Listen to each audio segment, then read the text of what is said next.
পছন্দ হয়েছে? হ্যাঁ, কতর দাম? এটা যদি নেন একদম 2.5 লাখ।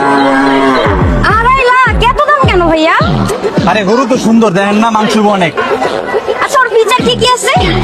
ফিউচার মানে? ও আচ্ছা, গরুর ফিউচার। গরুর আবার ফিউচার কি? কুরবানির দিন ধরে যাবই। ফিউচার না ভাইয়া, ফিচার। ওই যে আপনি মোবাইল, টিভি, ল্যাপটপ এগুলো কিনতে গেলে যে যে ফিচারগুলো জিজ্ঞেস করেন না, ওই ফিচারের কথা ও বলছি। আচ্ছা, এই ফিচার। হ্যাঁ, হ্যাঁ। তাহলে আপনার আমি দেখাই। এই যে দেখতেছেন না, 48 মেগাপিক্সেল ক্যামেরা।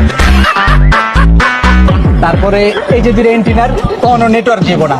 আর এই যে ডিসপ্লেটা দেখছেন, পুরা এইচডি জগজগা, পুরা ফকফকা, একদম কালারফুল। আর এই যে জায়গায় ডাটা কেবল, যখন যা মন চায় ঢুকাইতে পারবেন। আর ওই যে নিচে দেখছেন পাওয়ার ব্যাংক ঝুলতে আছে। কুরবানির আগ পর্যন্ত সার্ভিস, কোনো সময় ম্যাচ শেষ হবো না। দিমু? ব্যান্ড সুন্দর, ঠিক আছে, তাহলে কাউন্টারে আহেন, দিয়ে দিতেছি। Super AMOLED display.